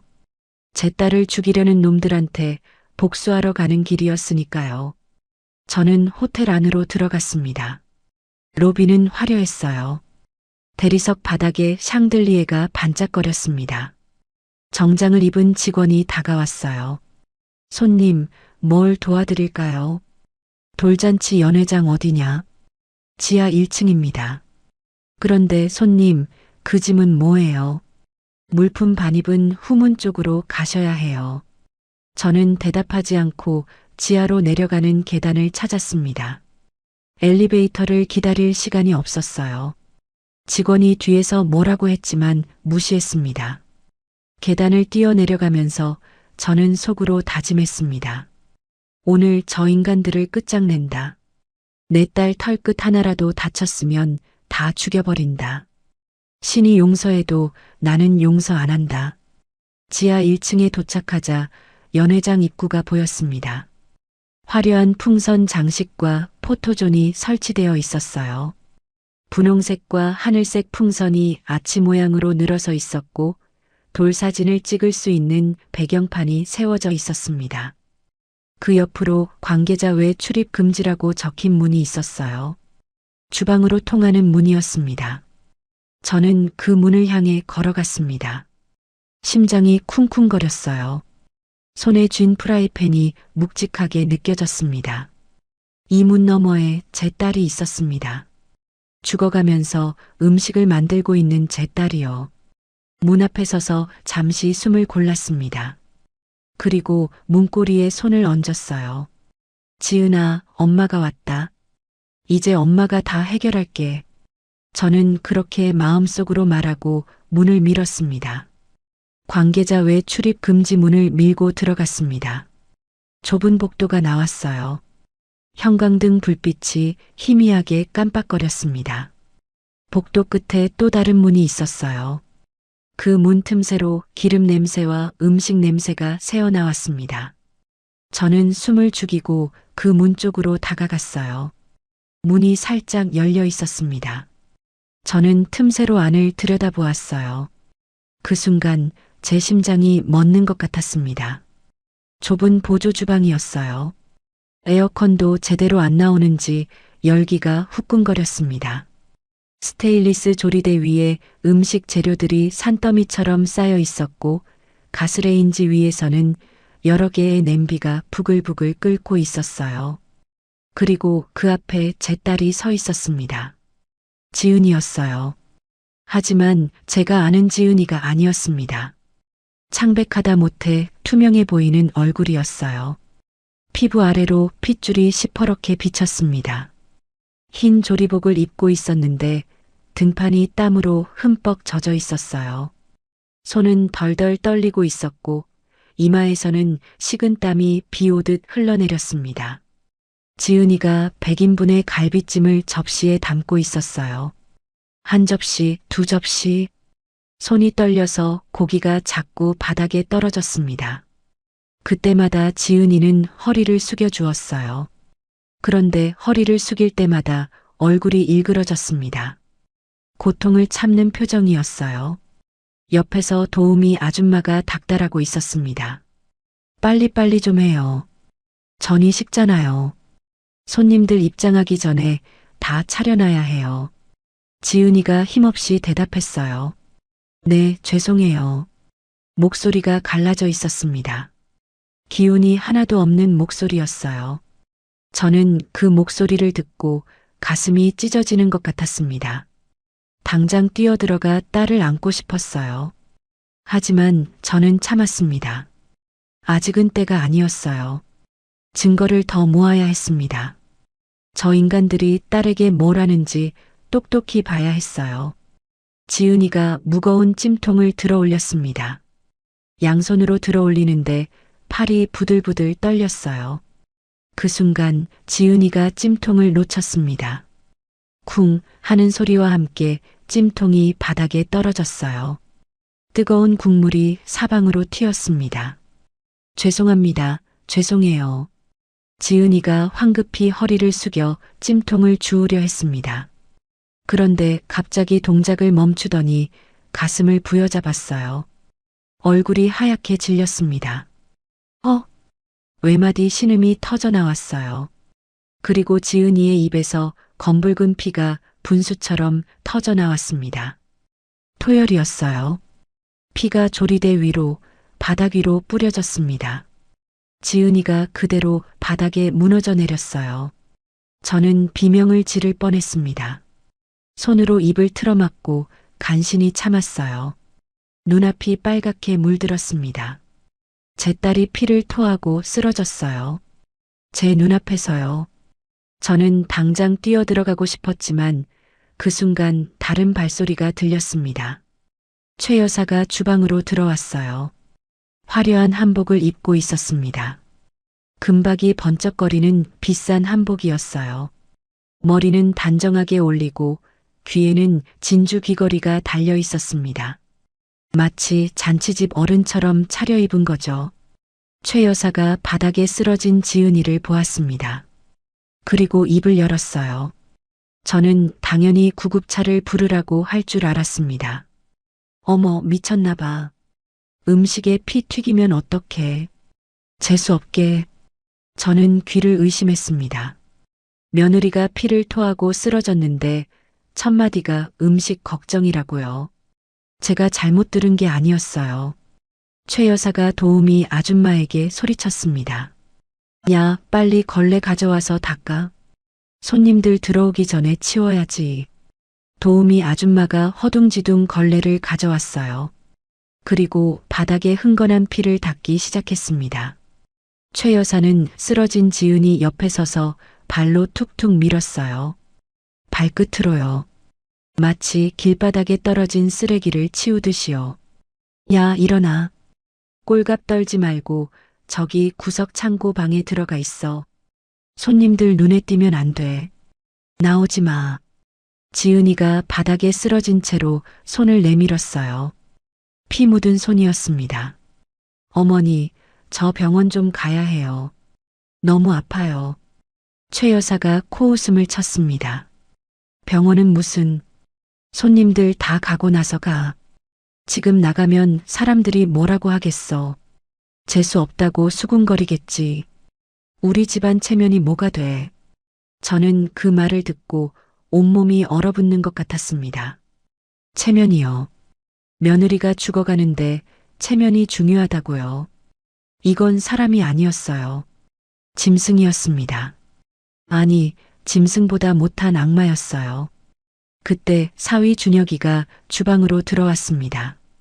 정장을 빼입고 머리에 기름칠까지 한 차림이었어요. 쓰러진 아내를 보더니 얼굴을 찡그렸습니다. 당신 일부러 그러는 거지. 오늘 내 얼굴에 똥 칠하려고 작정했어. 보험금이고 뭐고 다 필요 없어. 일어나. 지은이가 피 묻은 손으로 사위의 바짓단을 잡았어요. 목소리가 기어 들어갔습니다. 여보, 나 진짜 아파. 병원 좀 데려가줘. 죽을 것 같아. 사위가 아내의 손을 뿌리쳤습니다. 더럽다는 듯이요. 손 치워. 양복에 피 묻잖아. 저는 그 장면을 보고 눈에서 눈물이 줄줄 흘렀습니다. 분노의 눈물이었어요. 슬픔의 눈물이었어요. 내 딸이 저렇게 짐승보다 못한 취급을 당하고 있었습니다. 남편이라는 놈한테, 시어머니라는 여자한테 38회를 키운 내 딸이요. 제가 밤잠 설쳐가며 키운 내 새끼가요. 저는 이를 악물었어요. 손에 쥔 프라이팬에 힘이 들어갔습니다. 손등에 핏줄이 붉어졌어요. 최 여사와 사위가 지은이의 양팔을 잡아 끌었어요. 주방 구석에 있는 작은 창고 문을 열더니 지은이를 그 안에 밀어 넣었습니다. 마치 짐짝 치우듯이요. 창고 안에는 박스들과 걸레, 청소도구가 쌓여 있었어요. 축축한 곰팡이 냄새가 났습니다. 지은이가 바닥에 나뒹굴었어요. 창고 바닥은 차갑고 더러웠습니다. 거기에 제 딸이 피를 흘리며 내팽개쳐진 거예요. 손님들 다 가기 전까지 나오지 마. 알았어. 최 여사가 냉정하게 말하고 창고 문을 닫았어요. 그리고 바깥에서 걸쇠를 채우려 했습니다. 저는 그 순간 핸드폰을 꺼냈어요. 그리고 녹음 버튼을 눌렀습니다. 이 모든 상황을 녹음하기 시작했어요. 증거가 필요했거든요. 나중에 법정에서 쓸 증거요. 저는 숨을 죽이고 계속 지켜보았습니다. 그때 연회장 쪽에서 사회자의 목소리가 울려 퍼졌어요. 스피커를 통해 주방까지 들렸습니다. 자, 오늘의 주인공, 사랑스러운 도윤이의 첫 돌을 축하해 주세요. 박수 부탁드립니다. 팡파르가 울렸어요. 박수 소리가 들렸습니다. 화려한 잔치가 시작된 거였어요. 밖에서는 축하 음악이 흘러나오고 사람들이 웃고 떠들었습니다. 그 와중에 제 딸은 창고에 갇혀 피를 흘리고 있었어요. 저는 더 이상 참을 수가 없었습니다. 분노가 한계점을 넘어섰어요. 이성의 끈이 툭 하고 끊어지는 게 느껴졌습니다. 저는 문을 박차고 주방 안으로 들어갔어요. 최 여사와 사위가 동시에 저를 돌아보았습니다. 두 사람의 얼굴에 당혹감이 스쳤어요. 최 여사가 입을 열었습니다. 어머, 안사돈. 어쩐 일이야. 설거지 도우러 온 거야. 저는 대답하지 않았습니다. 한 손에 프라이팬을 들고 다른 손에 소금 포대를 맨 채 그 여자를 노려보았어요. 제 눈에 무엇이 담겨 있었는지 최 여사의 얼굴에서 웃음기가 사라졌습니다. 안사돈, 왜 그런 눈으로 봐요? 무서워. 저는 천천히 입을 열었습니다. 목소리가 얼음장처럼 차가웠어요. 내 딸 어디 있냐? 딸이요. 지은이는 좀 쉬고 있어요. 컨디션이 안 좋다고 해서 그 창고에 가둬놓은 거 내가 다 봤어. 최 여사의 얼굴이 굳어졌습니다. 사위가 앞으로 나섰어요. 장모님, 오해하신 거예요. 지은이가 쉬고 싶다고 해서 조용한 데서 쉬게 한 거예요. 닥쳐. 저는 낮은 목소리로 말했습니다. 그리고 창고 문 쪽으로 걸어갔어요. 걸쇠를 열고 문을 열었습니다. 창고 안바닥에 지은이가 웅크리고 있었어요. 입가에 피가 묻어 있었고 눈은 반쯤 감겨 있었습니다. 제가 들어가자 지은이가 눈을 떴어요. 엄마. 지은이가 저를 보고 울음을 터뜨렸습니다. 저도 눈물이 쏟아졌어요. 저는 딸을 부축해 일으켰습니다. 지은이의 몸이 너무 가벼웠어요. 뼈밖에 안 남은 것 같았습니다. 지은아, 엄마가 왔어. 이제 괜찮아. 저는 딸을 부축하고 주방 밖으로 나가려 했습니다. 그런데 최 여사가 앞을 막아섰어요. 안사돈, 어디 가려고? 손님들 아직 안 갔어요. 나가면 안 돼요. 저는 그 여자의 얼굴을 똑바로 쳐다보았습니다. 그리고 말했어요. 비켜. 안 그러면 죽여버린다. 최 여사의 얼굴이 하얗게 질렸습니다. 저는 딸을 데리고 그 옆을 지나갔어요. 연회장으로 통하는 문을 열었습니다. 화려한 홀이 눈앞에 펼쳐졌어요. 샹들리에가 번쩍거리고 화려한 드레스와 양복을 차려입은 하객들이 웃고 떠들고 있었습니다. 100명이 넘는 사람들이었어요. 테이블마다 지은이가 목숨 걸고 만든 음식들이 화려하게 차려져 있었습니다. 갈비찜, 신선로, 잡채, 전. 제 딸이 피를 토하면서 만든 음식들이었어요. 메인 테이블에는 최 여사의 남편인 사돈 어른이 앉아 있었습니다. 양복을 빼입고 넥타이를 맨 정치인 차림이었어요. 그 옆에 시누이가 앉아서 아이를 안고 있었습니다. 돌잔치의 주인공인 손주였어요. 모두가 웃고 있었습니다. 행복한 가족 사진처럼요. 하지만 저는 알고 있었어요. 저 화려한 잔치 뒤에 무슨 일이 있었는지를요. 제 딸이 어떤 지옥을 견뎌왔는지를요. 저는 지은이를 부축한 채로 연회장 안으로 걸어 들어갔습니다. 하객들의 시선이 저를 향했어요. 낡은 작업복에 앞치마를 두른 여자가 피 묻은 환자를 부축하고 들어왔으니 당연했죠. 이제 이 잔치를 끝장낼 시간이었습니다. 저 위선적인 가면들을 벗겨낼 시간이었어요. 저는 피 묻은 딸을 부축하고 연회장 한가운데로 걸어 들어갔습니다.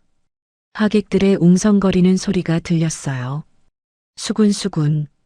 저 사람 누구야? 왜 저래? 저 여자 피 묻었어. 시선이 쏟아졌지만 신경 쓰지 않았습니다. 저는 똑바로 앞만 보고 걸었어요. 손에는 무쇠 프라이팬이 들려 있었고 어깨에는 소금 포대가 매여 있었습니다. 메인 테이블에 앉아있던 최 여사가 벌떡 일어났어요. 얼굴이 하얗게 질려 있었습니다. 금박 한복이 조명 아래서 번쩍거렸어요. 안사돈, 뭐 하는 거예요? 손님들 앞에서 이게 무슨 꼴이에요? 저는 대답하지 않았습니다. 딸을 가까운 의자에 앉히고 메인 테이블 쪽으로 성큼성큼 걸어갔어요. 테이블 위에는 지은이가 피 토하며 만든 음식들이 화려하게 차려져 있었습니다. 갈비찜, 신선로, 구절판, 잡채, 접시마다 정성이 가득했어요. 제 딸의 피와 눈물이 담긴 음식들이었습니다. 저는 테이블 끝을 두 손으로 잡았습니다. 그리고 있는 힘껏 들어 올려 뒤집어 버렸어요. 와장창, 굉음이 연회장에 울려 퍼졌습니다. 접시가 깨지고 음식이 쏟아지고 국물이 사방으로 튀었어요. 뜨거운 갈비찜 국물이 최 여사의 비싼 한복 위로 쏟아졌습니다. 신선로 국물이 사위의 양복 위로 튀었어요. 두 사람이 비명을 지르며 뒤로 물러났습니다. 연회장이 순식간에 아수라장이 되었어요. 음악이 뚝 멈추고 장내가 정적에 휩싸였습니다. 100명이 넘는 하객들이 숨을 죽이고 저를 바라보았어요. 저는 그 시선들 앞에서 당당하게 섰습니다. 최 여사가 국물을 닦으며 소리쳤어요. 이 미친 여자가 여기가 어디라고 이래요. 당장 나가요. 저는 어깨에 메고 있던 소금 포대를 풀었습니다. 그리고 굵은 소금을 한 움큼 집어 최 여사의 얼굴에 확 뿌렸어요. 잡기는 너야. 내 딸 피 빨아먹는 귀신. 소금 먹고 떨어져라. 소금이 최 여사의 얼굴과 머리 위로 쏟아졌습니다. 진주 귀걸이 사이로 올린 머리 위로 소금 알갱이가 떨어졌어요. 최 여사가 눈을 감고 비명을 질렀습니다. 하객들 사이에서 웅성거리는 소리가 더 커졌어요. 사위 준혁이가 달려들었습니다. 장모님 미쳤어요. 이게 무슨 짓이에요? 저는 준혁이의 뺨을 풀스윙으로 때렸어요. 찰싹 하는 소리가 연회장에 울렸습니다. 준혁이가 휘청거리며 뒤로 나자빠졌어요. 입에서 피가 터졌습니다. 저는 쓰러진 사위 위에 올라타 멱살을 잡았어요. 이 쓰레기 같은 놈아. 마누라가 암 걸려 죽어가는데 보험금 타먹을 생각만 했지. 내가 사람이냐? 하객들 사이에서 술렁거리는 소리가 났어요. 암이요. 보험금이요. 무슨 소리야? 수군거리는 소리가 들렸습니다. 저는 사위를 밀쳐내고 일어났어요. 그리고 주머니에서 꼬깃꼬깃해진 종이를 꺼냈습니다. 지은이의 위암 진단서였어요.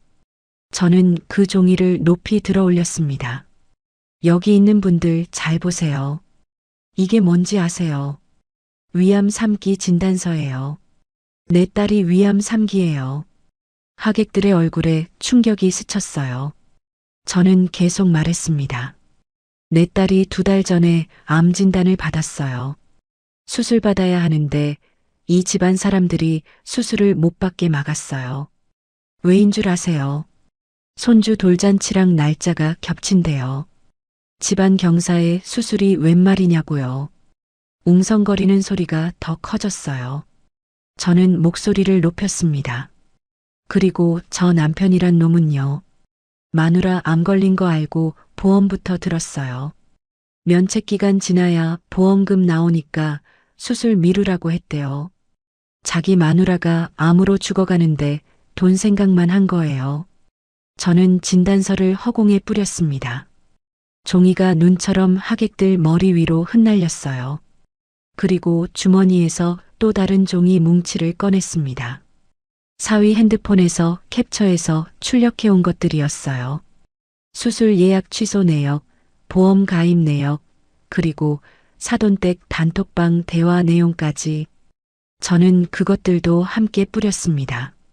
여기 증거 다 있어요. 수술 예약 취소한 내역, 보험 가입한 내역 다 있어요. 이 사람들이 며느리 암 걸린 거 알면서 어떻게 했는지 다 적혀 있어요. 사람들이 종이를 집어들고 읽기 시작했습니다. 세상에 진짜 위암 진단서야. 수술 취소했다고 적혀 있어. 보험을 5개나 들었네. 이게 뭐야? 비난 여론이 순식간에 형성되었어요. 하객들의 표정이 달라졌습니다. 최 여사와 사위를 바라보는 눈빛이 싸늘해졌어요. 조금 전까지 웃으며 축하해주던 사람들이 이제는 경멸의 눈빛으로 그들을 쳐다보았습니다. 그때 사돈어른 박정태가 얼굴을 가리고 뒷문 쪽으로 도망치려 했습니다. 저는 그를 쫓아가 멱살을 잡았어요. 당신도 공범이야. 며느리 암 걸린 거 알면서 입 다물었지. 선거철에 재수 없다고 소문내지 말랬지. 내 딸 죽여놓고 당선될 줄 알았어. 박정태의 얼굴이 사색이 되었어요. 저는 그의 넥타이를 잡아당겼습니다. 넥타이가 목을 조였어요. 박정태가 헛기침을 하며 버둥거렸습니다. 그때 신우이 미란이 달려왔어요. 이 미친 여자가 내 아들 돌잔치 망쳤어. 거지 같은 것이. 저는 미란의 머리채를 휘어잡았습니다. 그리고 돌잡이 상 위에 있던 돌잔치 케이크를 집어 미란의 얼굴에 쳐박았어요. 하얀 크림이 미란의 얼굴 전체를 뒤덮었습니다. 미란이 비명을 지르며 나뒹굴었어요. 내년도 마찬가지야. 올케가 피 토하며 만든 음식 쓰레기통에 버렸지. 개밥 그릇에 쏟아부었지. 사람이야 짐승이야. 하객들 중 젊은 사람들이 스마트폰을 꺼내 들었어요. 이 광경을 촬영하기 시작했습니다. 누군가가 실시간 방송을 켰어요. 야, 이거 대박이다. 암투병 며느리 학대라고 올려. 실시간으로 영상이 퍼지기 시작했습니다. 악마시월드, 보험금 노린 남편, 해시태그가 붙었어요. 저는 쓰러져 있는 딸에게 다가갔습니다. 지은이는 의자에 기댄 채 눈을 감고 있었어요. 입가에 묻은 피가 마르지 않았습니다. 저는 딸을 부축해 일으켰어요. 지은아, 일어나. 병원 가자. 지은이가 눈을 떴습니다. 초점 없는 눈이었어요. 엄마, 나 무서워. 너무 아파. 저는 딸을 업으려 했습니다. 그런데 지은이의 몸이 너무 가벼웠어요. 뼈밖에 안 남은 것 같았습니다. 저는 딸을 업고 연회장 출구 쪽으로 걸어갔어요. 하객들이 길을 터주었습니다. 최 여사가 뒤에서 소리쳤어요. 저거 다 쇼야. 케첩이야. 저 여자가 미친 거라고. 하지만 아무도 그 말을 믿지 않았습니다. 지은이의 창백한 얼굴과 입가에 묻은 검붉은 피를 보면 누구라도 알 수 있었으니까요. 그때 연회장 입구로 구급대원들이 뛰어들어왔어요. 누군가가 119에 신고한 모양이었습니다. 구급대원들이 지은이에게 달려왔어요. 환자분, 괜찮으세요? 눈 떠보세요. 구급대원이 지은이의 맥박을 재고 눈동자를 확인했습니다. 표정이 심각해졌어요. 맥박이 약해요. 빨리 이송해야 합니다. 구급대원들이 들것을 가져왔어요. 지은이를 들것에 눕혔습니다. 저는 딸의 손을 잡았어요. 차갑고 축축한 손이었습니다. 지은아, 엄마가 같이 갈게. 놓지 않을게. 지은이가 희미하게 고개를 끄덕였어요. 구급대원이 최 여사에게 물었습니다. 보호자분이세요. 환자분 상태가 어떻게 된 거예요? 최 여사가 입을 열려는 순간 저는 구급대원에게 말했습니다. 이 환자는 위암 3기 환자예요. 수술을 미루다가 상태가 악화된 거예요. 저 사람들이 수술 못 받게 막았어요. 구급대원의 표정이 굳어졌어요. 하객들 사이에서 또 웅성거리는 소리가 났습니다. 저는 들건 옆을 따라 걸으며 뒤를 돌아보았어요. 최 여사와 사위, 신우이, 사돈어른. 네 사람이 아수라장이 된 연회장 한가운데 서 있었습니다. 음식이 쏟아진 바닥, 깨진 접시, 쓰러진 케이크, 그리고 그들을 향한 싸늘한 시선들. 저는 차갑게 말했습니다. 법원에서 보자. 이 살인마들아. 내 딸 털끝 하나라도 잘못되면 너희들 다 내 손에 죽는다. 최 여사가 바닥에 주저앉아 울기 시작했어요. 하지만 아무도 동정하지 않았습니다. 사위는 피 묻은 입을 닦으며 멍하니 서 있었고 신우이는 케이크 크림을 닦느라 정신이 없었어요. 사돈어른은 어느새 자리를 피해 사라져 있었습니다. 정치인답게 위기 상황에서 도망치는 건 빠르더군요. 하객들 중 몇 명이 다가와 저에게 말했어요. 어머니, 힘내세요. 저희가 증인 서드릴게요. 영상 다 찍어놨어요. 필요하면 드릴게요. 저는 고개를 끄덕이고 구급차에 올라탔어요. 딸의 손을 꼭 잡은 채로 구급차 문이 닫히고 사이렌 소리가 울리기 시작했습니다.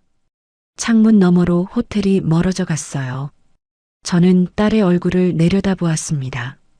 산소 마스크를 쓴 지은이의 얼굴이 너무나 창백했어요. 눈을 감고 있었지만 가끔 미간을 찌푸렸습니다. 아픈 거겠죠. 저는 딸의 손을 두 손으로 감싸 쥐었습니다. 지은아, 버텨라. 엄마가 다 해결할게. 이제 저 인간들한테 안 보내. 절대로. 구급대원이 링거를 연결하고 혈압을 재면서 말했어요. 어머니, 환자분 상태가 많이 안 좋아요. 응급수술이 필요할 수도 있어요. 저는 고개를 끄덕였습니다. 수술이든 뭐든 해주세요. 제 딸만 살려주세요. 저는 속으로 기도했어요. 구급차가 병원을 향해 달려갔습니다. 사이렌 소리가 서울거리에 울려 퍼졌어요. 저는 눈물을 흘리며 딸의 손을 놓지 않았습니다. 이제 시작이었어요. 저 인간들에게 제대로 된 대가를 치르게 할 거였습니다. 법으로 그리고 세상 사람들의 눈으로요. 내 딸을 죽이려 한 죗값을 반드시 받게 해줄 거였습니다. 그게 엄마인 제가 할 일이었으니까요. 병원 응급실 앞 복도는 차갑고 고요했습니다. 형광등 불빛이 희미하게 깜빡거렸어요. 저는 수술실 앞 플라스틱 의자에 앉아 두 손을 모으고 기도했습니다. 제발, 제발 지은이를 살려주세요. 제 수명을 떼어서라도 살려주세요. 저는 눈물을 흘리며 속으로 빌고 또 빌었어요. 천주교 신자도 아닌데 성당에서 배운 기도문이 저절로 나왔습니다. 수술은 6시간이나 걸렸습니다. 그 6시간이 60년처럼 길게 느껴졌어요. 저는 화장실도 가지 않고 물 한 모금도 마시지 않고 그 자리에 앉아 있었습니다. 다리가 저리고 허리가 아팠지만 움직일 수가 없었어요. 수술실 문에서 눈을 뗄 수가 없었습니다. 문 위에 빨간 불이 켜져 있었어요. 수술 중. 그 두 글자가 저를 미치게 만들었습니다. 밤 11시가 넘어서 드디어 수술실 문이 열렸어요. 의사 선생님이 수술복 차림으로 나왔습니다. 마스크 위로 보이는 눈가에 땀이 맺혀 있었어요. 저는 벌떡 일어나 달려갔습니다. 다리가 풀려 비틀거렸어요. 보호자분이세요. 네, 제가 엄마예요. 우리 딸 어떻게 됐어요? 의사 선생님이 마스크를 내리며 말했습니다. 조금만 늦었어도 정말 위험했습니다. 암이 예상보다 많이 퍼져 있었어요. 위에 3분의 1을 절제했고 주변 림프절 23개도 제거했습니다.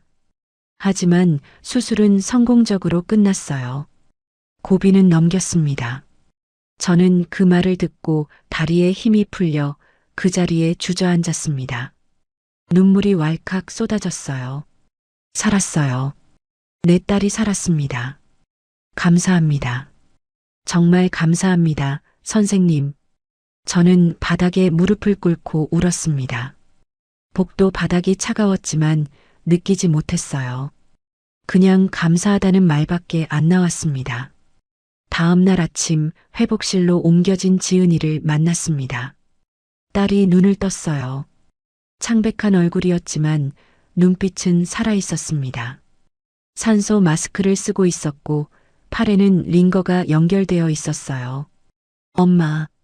힘없는 목소리였지만 그 한마디가 저한테는 세상에서 가장 아름다운 소리였습니다. 지은아, 엄마 여기 있어. 수술 잘 됐대. 이제 괜찮아. 저는 딸의 손을 꼭 잡았어요. 지은이의 눈에서 눈물이 흘러내렸습니다. 엄마, 미안해. 진작 말했어야 했는데. 바보야. 미안하긴 뭐가 미안해. 앞으로는 뭐든지 엄마한테 말해. 알았지. 저는 딸의 이마에 입술을 맞추었어요. 딸의 이마가 따뜻했습니다. 살아있다는 증거였어요. 그 후로 모든 것이 빠르게 진행되었습니다. 돌잔치 영상이 인터넷에 퍼지면서 여론이 들끓었어요. 실시간 검색어에 암투병 며느리 학대, 보험금 노린 남편, 악마 시월드라는 문구가 올랐습니다. 기사마다 수천 개의 댓글이 달렸어요. 국민청원까지 올라왔습니다. 2년 안에 20만 명이 서명했어요. 사돈어른은 선거에서 참패했고 당에서 제명당했습니다. 저는 유능한 변호사를 선임했습니다. 이혼 소송, 위자료 청구, 유기치상제 및 강요죄로 형사고소를 진행했어요. 증거는 완벽했습니다. 제가 녹음한 파일, 진단서, 수술 취소 내역, 하객들의 증언, 그리고 수많은 영상들. 변호사가 서류를 검토하더니 말했어요. 이 정도면 100% 이깁니다. 걱정 마세요. 경찰 조사 결과 사위가 아내의 암 발병 의심 시기에 고지 의무를 위반하고 보험에 5개나 가입한 사실이 드러났어요. 총 보험금이 5억이 넘었습니다. 보험 사기 미수 및 유기 혐의로 구속되었어요. 뉴스에 그놈이 수갑을 차고 끌려가는 모습이 나왔습니다. 고개를 푹 숙이고 있더군요. 저는 그 장면을 보며 속이 시원했어요. 한 달쯤 지났을 때 최 여사가 병원으로 찾아왔습니다. 과일 바구니를 들고 왔어요. 병실 앞에서 무릎을 꿇었습니다. 지은아, 우리가 생각이 짧았다. 한 번만 용서해다오. 합의해주면 뭐든지 할게. 저는 그들이 가져온 과일 바구니를 발로 차복도로 날려버렸습니다. 사과와 배가 바닥에 뒹굴었어요. 합의 없어. 콩밥이나 먹어라. 지은이도 단호하게 말했어요. 저한테 다시는 나타나지 마세요. 당신들은 가족이 아니라 악마였어요. 저는 병실 문을 닫아버렸습니다. 문 너머로 최 여사의 울음소리가 들렸지만 단 1초도 마음이 흔들리지 않았어요. 저 인간들이 내 딸한테 한 짓을 생각하면 용서 같은 건 있을 수 없었습니다. 1년이 흘렀습니다. 정말 많은 일이 있었어요. 사돈 집안은 소송 비용, 위자료, 벌금으로 집이 경매에 넘어갔습니다. 살던 아파트에서 쫓겨났어요. 최 여사는 시장 바닥에서 좌판을 깔고 양말을 팔다가 제 가게 단골 손님한테 알아봐줬다고 합니다. 쪽팔려서 도망쳤다더군요. 신우이는 남편한테 이혼당하고 친정으로 쫓겨났고 사돈어른은 빚보증 때문에 파산 신청을 했다고 들었습니다. 사위는 재판에서 징역 3년을 선고받았어요. 보험 사기 미수와 유기치상죄가 인정된 거였습니다. 그놈이 법정에서 선고받는 모습을 저는 직접 가서 봤어요. 판사가 피고인 강준혁을 징역 3년에 처한다 라고 선고할 때 그놈의 얼굴이 하얗게 질리더군요. 저는 속으로 말했습니다. 그래, 내가 내 딸한테 한 짓에 비하면 이것도 약해. 이혼 소송도 끝났습니다. 지은이는 위자료 2억 원을 받았어요. 재산 분할까지 합치면 3억이 넘었습니다. 시댁에서 빌려간 돈, 그동안 착취당한 노동의 대가를 받은 거였어요. 지은이는 힘든 항암 치료를 이겨냈습니다. 6차례나 항암제를 맞았어요. 매번 주사를 맞고 나면 구토가 심해서 며칠씩 밥을 못 먹었습니다. 머리카락이 한 움큼씩 빠져나갔어요. 베개 위에 머리카락이 수북이 쌓여 있는 걸 볼 때마다 가슴이 찢어지는 것 같았습니다. 딸이 거울을 보며 울던 날 저도 함께 울었어요. 하지만 딸은 포기하지 않았습니다. 저도 매일 병원에 가서 직접 만든 미음을 먹이고 손을 잡아주었어요. 밤새 딸 곁에서 지켜보며 기도했습니다. 항암 치료가 끝날 때마다 조금씩 좋아지는 수치를 보며 희망을 품었어요. 6번째 항암 치료가 끝나고 석 달 뒤 드디어 완치 판정을 받았습니다. 의사 선생님이 웃으며 말했어요. 축하드립니다. 검사 결과 암세포가 더 이상 보이지 않아요. 완치입니다. 저와 지은이는 병원 복도에서 서로 부둥켜 안고 울었습니다. 기쁨의 눈물이었어요. 간호사들도 함께 축하해 주었습니다. 지은이의 머리카락이 다시 자라기 시작했어요. 짧은 단발이 되었는데 오히려 더 어려 보였습니다. 얼굴에 살이 오르고 눈에 생기가 돌아왔어요. 제가 아는 지은이가 돌아온 거였습니다. 저는 기존 반찬 가게를 확장해서 모녀 식당을 열었습니다. 이름은 건강한 밥상이라고 지었어요. 간판을 새로 달았습니다. 지은이가 개발한 속 편한 도시락이 대박을 쳤어요. 위암 환자도 먹을 수 있는 부드러운 음식들이었습니다. 소화가 잘 되는 죽, 부드러운 찜 요리, 영양 가득한 스프. 지은이가 직접 투병하면서 필요했던 음식들을 메뉴로 만든 거였어요. 입소문이 퍼지면서 주문이 밀려들었습니다. 전국에서 택배 주문이 들어왔어요. 오픈 첫날 가게 앞에 긴 줄이 섰습니다. 새벽부터 기다린 손님도 있었어요. 그 사이다 엄마네 가게래. 돌잔치 뒤집은 그 어머니 맞지. 암 이겨낸 셰프가 만든 도시락 먹어보고 싶어서 왔어. 사람들이 수군거렸어요. 저는 부끄럽지 않았습니다. 내 딸을 지킨 게 뭐가 창피합니까? 오히려 자랑스러웠어요. 지은이가 셰프복을 입고 주방에 섰습니다. 더 이상 누군가의 눈치를 보지 않았어요. 당당하게 칼을 잡고 자신이 만든 요리를 손님들에게 내놓았습니다. 그 모습을 보며 저는 가슴이 뭉클했어요. 이게 내가 바라던 거였습니다. 내 딸이 건강하게 웃으며 일하는 모습. 점심시간이 끝나고 저는 지은이와 함께 밥을 먹었어요. 지은이가 쌈을 싸서 제 입에 넣어 주었습니다. 엄마, 맛있어.